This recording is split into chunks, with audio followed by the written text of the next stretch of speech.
Subhanallah bihamdihi subhanallahil azim. Subhanallah bihamdihi subhanallahil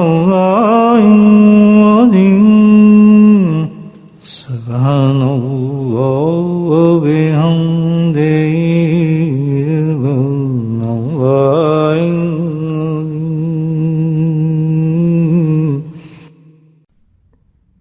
مراقبہ اس میں ذات کریں.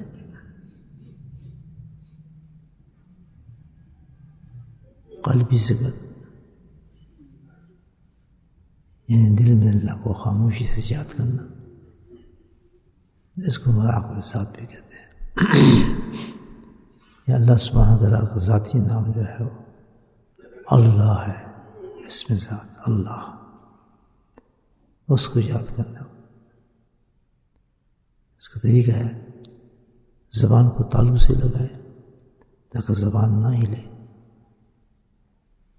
اور دل کو خیالات سے خالی کرے. Put your tongue's palate on your palates. Take away all your thoughts from your mind and keep taking away, if they are coming during zikr, all thoughts. اس سے مائنڈ کو خالی کرتے رہے اور پوری توجہ دل کے اوپر رکھیں. Give full attention to your heart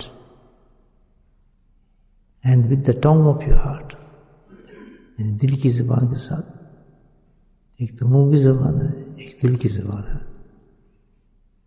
پھر دل کی زبان کے ساتھ اس میں ذات اللہ اللہ اللہ کا ذکر کر رہا ہے. اور اس کے معنی کا خیال رکھیں ساتھ ساتھ. Keep reminding your mind the meaning of this sentence, the meaning of this gracious name, Allah, to whom you are remembering.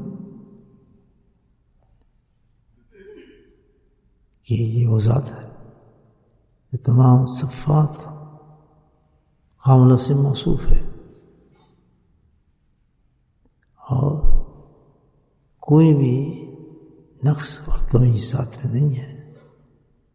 اور الحمدللہ اس ذات پر ہم ایمان لائے ہیں، اس کو ہم مانتے ہیں. یہ ہمارا رب ہے، یہ ہمارا پروردگار ہے، پالنہار ہے،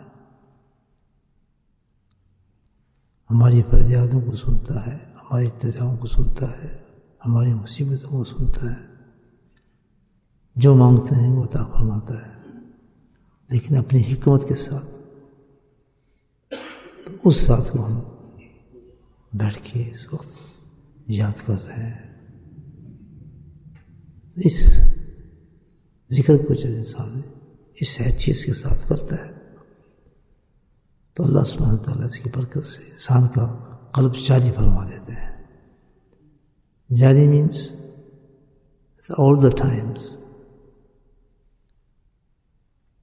start thinking your heart about Allah سبحانہ تعالیٰ. اس کو یہ کیفیت ملنا شروع ہو جاتی ہے کہ میں اللہ کو یاد کر رہا ہوں. اور بڑھتے بڑھتے انسان جتنا اس پر ڈوبتا جائے گا، وہ کرتا جائے گا ذکر کو، اس حالت میں پہنچ جاتا ہے کہ پھر وہ سمجھ جاتا ہے، بلکہ محسوس کرنے لگتا ہے، بلکہ دل میں آواز آنا شروع ہو جاتی ہے کہ اللہ بھی اس کو یاد کر رہا ہے. یہ اس کو کہتے ہیں قلب جاری ہو جانا. تو اس ذکر سے یہ حاصل انسان کو ہوتا ہے، لیکن محنت کرنا پڑتی ہے. یہ جو پہلا سبق ہے نقشبندی سلسلے کا، الحمدللہ لطیفہ قلب پر، حقیقت تو یہ ہے کہ نقشبندی میں پہلی سبق پہ کام ہو جاتا ہے اور اس کو حضوری نصیب ہو جاتی ہے. جن لوگوں نے ابھی اس سبق کو نہیں سیکھا، شیخ سے ملیں اور یہ سبق سیکھ لیں، زندگی بدل جائے گی، اندر بدل جائے گا، آخرت بدل جائے گی انشاءاللہ. So inshallah, carry on with this message. Bismillah.